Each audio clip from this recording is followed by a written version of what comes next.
So here we are at the center of the book. At least for our purposes, we're at the center of the book. And in your reading, I would pay closest attention to this material that begins on page 121 of book 4. And why is it so important? Because here we finally get it. And a lot of things become clear. I think especially the general purpose, which has been already revealed in creating the imaginary just city, which is to find out what justice is and to apply it then to the individual. That is to see what justice is on the large scale and use that to find out what justice is on the small scale, that is the scale of the individual. But crucially, of course, then, once we've done that, according to Socrates, we'll be in a position to judge who is better off, the just person or the unjust person. Because remember, the point of the book, the central question of the book is whether it's better to be just or unjust. But in the argument, Socrates is obviously promoting here that it's better to be unjust. It's the theory of human nature, that is, who are we as human beings, and the implications of that, which is a crucial step in that argument. So there's a move here that's made that's very crucial to this argument on page 121. Remember that we've set out the social classes of the city. We've assigned them different functions, and I ended rather abruptly the last video by claiming that the function or the duty, both function and duty of the ruling class, well, the guardian class, is to rule, of the soldiers or auxiliaries to fight and to carry out the wishes of the rulers. And finally, that the civic duty, at least, of the common people, the so-called money makers, is to obey, that is to follow, to do what the guardians tell them to do. This is Plato's view. Again, I wouldn't, we can chastise Plato for being a fascist or being authoritarian or being a classist, and it's all true, but in a way it's like the least interesting part of the book, because remember, the city has been set up only for the purposes of understanding the individual, and that's the move that's made here. Page 121, next to letter D in the margin,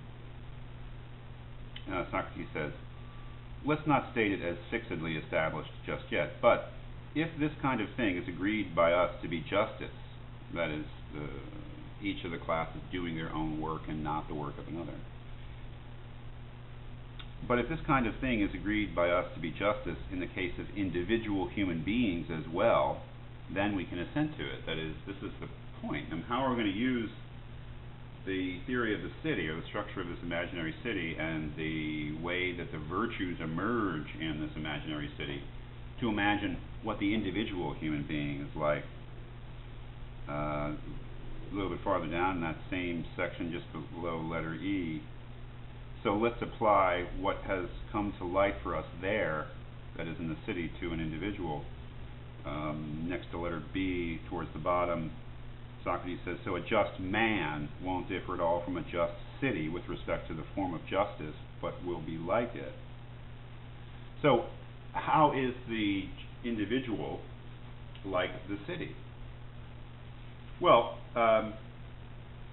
here's the crucial move at the top of page 122. Socrates says, very first line, then, my friend, we would expect an individual to have these same kinds of things in his soul. These same kinds of things being the classes of the city. So what we have to imagine, or what Socrates is asking us to imagine, is that each one of us is a kind of city along the lines of the city that he's built. And just as the city is composed of its three major classes, somehow or another we are composed of three major parts. And what follows then in pages 122, 123, 124 is, generally speaking, Socrates asking the question, well, does this make sense? That is, does it make sense to say that an individual has parts? Is not an individual a unity, a whole? Well, certainly it is. But Socrates points out that we seem to be sometimes at odds with one another, and the most important conflict within the self, as he lays it out, is that occasionally occurs between our desires and what our minds and reason and sometimes our will want. For instance, on page 124, in the middle of the page, next to letter C, Socrates says, "What about thirst, hunger, and the appetites, desires, as a whole, and also wishing and willing?" That is, what he points out is that sometimes our desires or appetites want something, and our reason, our conscious mind, our thinking aspect says no. So this opposition between what seems to be different aspects or even parts of ourselves is evidence enough that, okay, the human being is a unity, one individual, but there is plurality or diversity within the unity. That is, we are one thing, but we are not made up of all the same stuff. We have different aspects or parts to the self. Once he's established that, we're off and running, because what we see then is, in a very important way as far as the argument goes,